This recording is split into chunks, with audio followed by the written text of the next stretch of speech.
Bonjour tout le monde, j'espère que vous allez bien. Donc aujourd'hui, on se trouve dans un parc d'attractions dans une ville inconnue. J'espère que ça vous plaît, le fond d'écran que je vous ai mis. Le sujet d'aujourd'hui, c'est comment ne pas tout abandonner. Je m'explique, c'est que des fois, ça a dû vous arriver un moment ou l'autre dans votre vie, où est-ce que vous aviez entrepris un projet qui, au départ, vous disiez, bon, je vais être capable de le mener à terme. Puis qu'au fur et à mesure que le temps passait, les obstacles arrivaient, puis vous vous disiez, au bout du compte, ben crime, c'était peut-être trop dur pour moi, puis je serais pas capable d'atteindre mes objectifs. Ça peut être, par exemple, vous avez changé d'emploi, puis vous avez de la misère dans votre nouvel emploi, puis vous trouvez ça dur. Ou peu importe le projet que vous avez dans votre vie, que ce soit un petit projet ou un gros projet, à un moment donné ou à un autre, c'est sûr qu'il y a des moments de découragement qui nous arrivent. Donc, je vais vous donner les 10 conseils les plus pertinents, si on veut, pour essayer de surmonter ça, ce goût d'abandon-là, puis justement, pour ne pas abandonner, puis mener nos projets de l'avant. Donc, la première des choses, je ne le dirai jamais assez, c'est vraiment d'être positif. Parce qu'on sait, le positif attire le positif.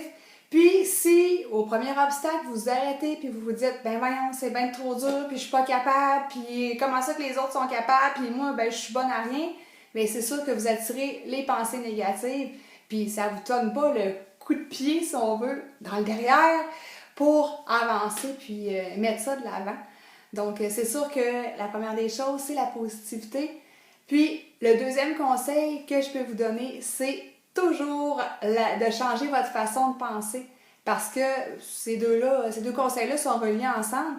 Si vous êtes négatif, puis que vous voyez juste les mauvaises choses, les mauvais côtés, puis vous êtes vraiment fixé sur les obstacles, puis que vous ne cherchez pas des façons de vous en sortir, puis d'améliorer la situation, bien c'est sûr que votre projet va faire ça comme ça. Donc ça, c'est le deuxième conseil que je peux vous donner. Troisième des choses, c'est de planifier notre projet. Fait que c'est sûr que si on se lance tête baissée dans notre projet puis qu'on ne réfléchit pas aux étapes qu'il faut suivre pour arriver à notre but, bien c'est sûr qu'on a plus des chances de se planter, excusez-moi l'expression. Fait que je pense qu'au départ, quand on a une idée de base, c'est de s'asseoir avec un papier puis un crayon, puis de se faire un plan d'attaque, si on veut, pour justement pas avoir de déception si on commence sans réfléchir à rien, puis qu'au bout du compte, il arrive un obstacle. Il va déjà en arriver qu'on n'aura pas pu planifier, même si on s'assoit avec notre papier et notre crayon. Fait que si on commence sans aucune préparation, ben c'est sûr que c'est encore pire. C'est sûr qu'on a encore plus de chances que ça ne marche pas. Quatrième des choses, c'est de côtoyer des gens qui sont positifs puis qu'ils vous encouragent dans votre projet. Parce que c'est sûr qu'ils disent que la première source d'abandon, c'est justement notre entourage qui ne croit pas à l'idée qu'on a, qui ne croit pas au projet qu'on veut faire, qu'on veut mener à terme, puis qui nous découragent, qui nous disent « Ben voyons, c'est bien trop difficile, dans quoi tu t'embarques là? As-tu pensé à telle ou telle chose? » Fait que ça, c'est vraiment de se tenir avec des gens qui croient à notre projet, des gens qui peut-être font la même chose que nous, qui peuvent nous donner des trucs, puis qui nous aident à aller de l'avant. Mon cinquième conseil, c'est de créer des habitudes, donc qui vont nous aider à poursuivre notre projet. Je vous donne un exemple. Si vous, votre but, c'est d'être culturiste puis super musclé, bien c'est sûr que faut que vous ayez une routine d'entraînement, un bon plan d'alimentation. Puis, exemple, vous vous dites, bon, ben moi, je m'entraîne tous les lundis, mercredis, vendredis. Puis là, je vous dis ça comme ça. Faut vraiment le mettre à l'agenda, puis y aller... le faire finalement, là, pas dire « Ah ben ce soir, j'ai mal au ventre, je m'entraînerai pas ». Fait que c'est vraiment de créer des habitudes, puis là je parle d'entraînement, ça peut être dans n'importe quoi d'autre, mais plus on le fait, plus ça devient facile de le faire. Puis à un moment donné, on se pose même pas la question, puis c'est inclus dans notre quotidien que ce soir-là, il faut qu'on s'entraîne ou ce soir-là, on fait telle ou telle chose. Donc c'est ça, c'est vraiment de se créer des habitudes de vie, puis ça devient vraiment moins difficile plus le temps avance. Puis comme je vous dis, la période d'adaptation est vraiment pas souvent très longue, là. 2-3 semaines, puis on est embarqué dans le mood, puis go, ça y va. L'autre chose, le 6e conseil, ça serait, je vous dirais, de se mesurer à des gens qui font la même chose que nous. Fait qu'on voit dans le fond, je dis se mesurer, on voit aussi en se comparant à eux que, eux, ils ont fait telle erreur, par exemple. Regarde, je vais essayer, moi, de pas répéter cette erreur-là. On en a déjà parlé dans une vidéo par rapport aux erreurs précédemment. Il n'y a pas juste nos erreurs à nous qui peuvent nous aider à avancer puis à apprendre et à mieux comprendre. Mais des fois, on peut regarder les erreurs des autres puis de se dire, je vais apprendre de cette erreur-là. Là, on parle d'erreur, mais des fois, on se dit, en se comparant aux autres, cette personne-là a réussi dans telle chose, comment qu'elle a fait, puis je vais y poser des questions, m'intéresser à ce qu'elle fait, voir comment cette personne-là fait ça. Puis là, je dis une personne, ça peut être plusieurs personnes. Mais c'est ça, de se comparer à eux, de se mesurer à eux, puis c'est en se mesurant aux meilleures personnes qu'on devient encore meilleur dans qu'est-ce qu'on fait, qu'est-ce qu'on veut faire. 7e conseil, faites du sport. Donc, ça peut paraître bizarre si, par exemple, on parle d'un nouvel emploi, mais justement, faire du sport, ça a plusieurs bienfaits. Donc, pas juste pour le corps puis la santé, mais aussi pour la santé mentale. Je vous donne un exemple, là. Si vous êtes une personne qui aime courir, ça fait tellement du bien de courir, puis de lâcher prise, de rien réfléchir finalement, d'être juste avec soi-même. Donc ça fait du bien de ce côté-là aussi. L'autre chose super importante que ça apporte, c'est que quand on fait du sport, il y a des obstacles, pas qui arrivent au fur et à mesure. Puis, si on parle encore de courir, une journée, on se dit, je vais faire 3 km, puis on le fait, puis on est capable. Donc, la prochaine fois, on en fait plus, puis plus, puis plus. Donc, on repousse toujours nos limites.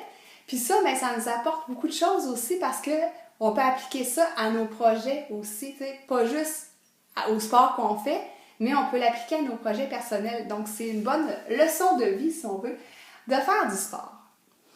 8e conseil, c'est dans le fond de ne pas se laisser abattre par les obstacles, dans le sens que l'obstacle, ça représente souvent un mur. Mais on dit souvent que la route n'est pas finie. Même s'il y a un mur, il y a une route en arrière de ce mur-là. Puis il y a toujours moyen de moyenner, comme on dit, de contourner le mur, que ce soit en passant à gauche, à droite ou tout simplement en grimpant par-dessus le mur, sauter de l'autre bord, puis on continue notre route. Donc, c'est de ne pas s'arrêter au mur, de se dire « Oh, il n'y a plus rien à faire ». C'est de voir tout ce qu'on peut faire, toutes les autres solutions. Donc, à chaque problème, on dit souvent qu'il y a toujours multiples solutions. Puis ça, j'y crois vraiment. J'espère que vous aussi.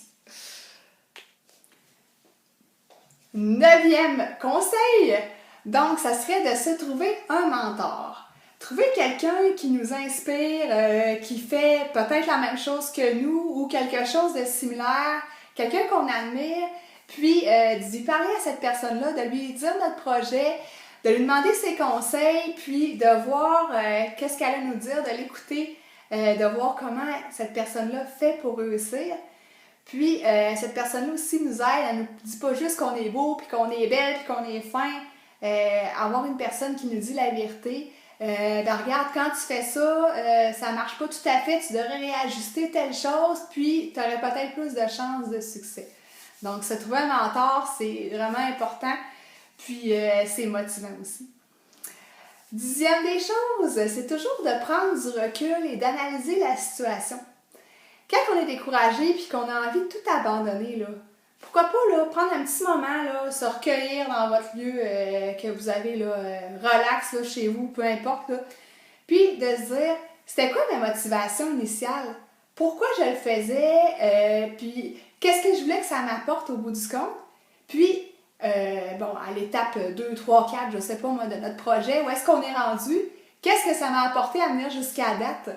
Donc, prendre du recul, puis ça nous motive souvent, ça nous aide à pu voir là, qu'est-ce qui va pas dans le fond, puis voir les étapes précédentes qui ont fonctionné, puis voir que ça peut fonctionner aussi. On a toujours trouver des solutions aux problèmes qu'on a rencontrés précédemment.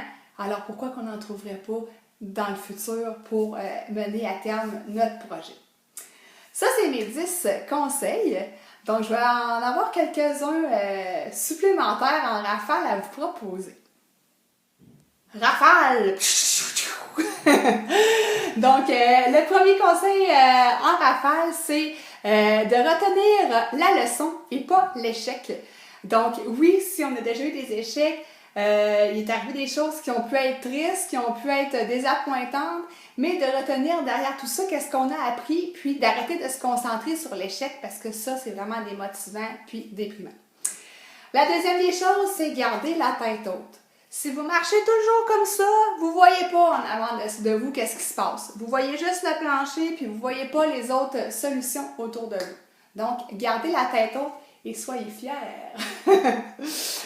Dernière des choses, soyez opportunistes. Il y a toujours des gens qui peuvent nous aider, des gens qui peuvent nous donner des conseils, qui l'ont déjà vécu, puis qui savent comment ça fonctionne. Donc, soyez opportunistes, puis avec nos 10 000 solutions, bien, il y a toujours 10 000 opportunités. Donc, soyez confiants, ayez confiance en vous dans tous les projets que vous entreprenez. Oui, ça peut être difficile des fois, on l'a déjà dit, mais je pense qu'on ne pourrait pas être heureux si on avait toujours une vie là, calme et tranquille, puis ce serait toujours le paradis. Il me semble qu'on manquerait de challenge, puis ça deviendrait plate à un moment donné. Donc, c'est ça. Soyez fiers de vous, puis je vous encourage là, fortement à commencer un projet si vous hésitiez à le faire, puis que vous vous disiez « j'ai-tu la capacité de le faire? » Ben, let's go, vous êtes capable. Commencez, puis vous allez voir, vous allez tellement apprendre des choses, puis une fois que vous réalisez votre projet, là, mon Dieu, que vous allez être content et que vous allez être super satisfait. Alors, voilà pour cette vidéo sur mes conseils sur comment ne pas abandonner. J'espère que ça vous a donné quelques petits trucs et que ça vous a aidé et surtout encouragé. Donc, pour ma part, ben, j'ai toujours ma page Facebook Zénitude 101 et surtout ma chaîne YouTube, encore là, Zénitude 101. N'hésitez pas à vous abonner, je vais avoir des vues, j'aime vraiment ce que je fais, puis j'ai eu beaucoup de commentaires des gens, bon, surtout de mon entourage, aussi des gens que je connais pas, qui aiment ça, qu'est-ce que je fais, que ça les aide. Puis moi, bon, ben, quand même que j'aide une personne ou 10, je vais être super contente. Donc, n'hésitez pas à liker mes vidéos et à les partager. Et je vous le répète, abonnez-vous à ma chaîne, s'il vous plaît! Donc, ben, je vous remercie beaucoup de m'avoir écouté, puis on se revoit bientôt pour un prochain sujet sur Zénitude 101. Bye bye!